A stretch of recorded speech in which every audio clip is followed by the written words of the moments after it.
Bonjour et bienvenue à tous dans le journal de l'économie. C'est une pratique interdite au Maroc depuis un an.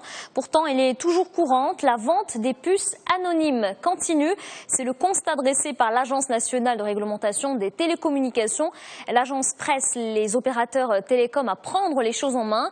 La NRT relève que l'interdiction de la vente des cartes prépayées préactives a permis certes d'améliorer le taux d'identification des nouveaux abonnés, mais elle n'a pas encore permis de régler définitivement le phénomène de la vente sans identification.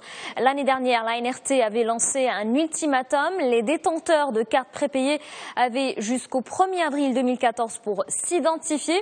Après ces dates butoirs, les cartes non identifiées ont été désactivées. Cette mesure avait pour objectif de formaliser les relations contractuelles entre les abonnés et leurs opérateurs. Dans les semaines à venir, rappelons-le, la NRT va mener un audit global du système de gestion des parcs abonnés mobiles. Du Wi-Fi outdoor à Casablanca, ce n'est plus qu'une question de temps. Bientôt, il sera possible de se connecter gratuitement dans les espaces publics.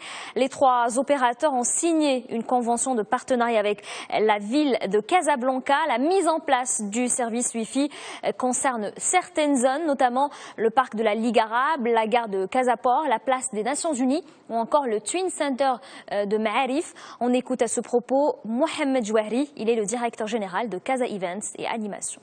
Donc c'est mettre à la disposition des citoyens et des visiteurs de Casablanca l'accès aux services Wi-Fi gratuitement dans certaines zones de la ville. Ce déploiement et cette opération s'inscrit dans le cadre de la politique de renforcement de l'offre de la ville et de ses services aux citoyens et surtout l'attractivité des espaces publics.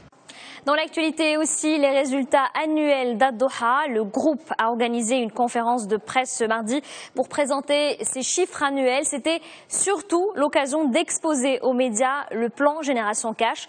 Ce programme, dont l'objectif est de désendetter le groupe de 4,5 milliards de dirhams, repose sur une stratégie qui vise à transformer tous les actifs du bilan en cash.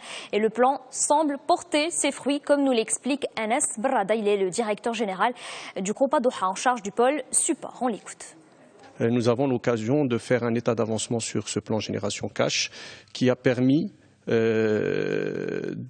une fois qu'on l'a mis en œuvre vers la fin du trimestre 2014, de désendetter le groupe d'à peu près 630 millions de dirhams entre le 1er janvier et le 30 mars 2015, 630 millions de dirhams, c'est un indicateur très positif puisque ça signifie que le plan est en route, que le plan fonctionne.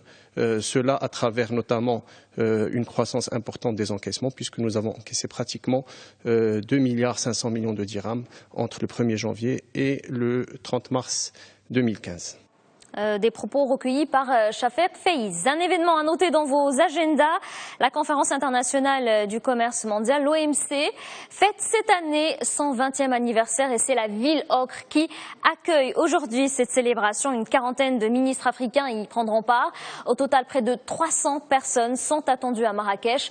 Au programme, faire le point sur la participation des pays d'Afrique au commerce multilatéral. Un autre événement sous les feux des projecteurs. Il s'agit de la visite du Premier ministre français au Maroc. Manuel Valls est attendu ce jeudi dans le Royaume, un déplacement qui sera ponctué par une série de rendez-vous avec les responsables marocains. La coopération économique est parmi les dossiers qui seront abordés. Et avant de refermer ce journal, détour par le Maroc. Le magazine Forbes vient de publier son tout dernier classement. Il s'agit des 100 Arabes les plus riches en 2015. Et dans ce palmarès figurent 5 Marocains. Ils sont classés selon la fortune.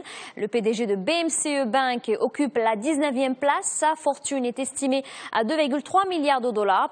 Un autre milliardaire marocain arrive à la 28e position. C'est Aziz Akhnouch qui détient 1,4 milliard de dollars. Miloud Chabi n'est pas très loin avec une fortune estimée à 1,3 milliard de dollars.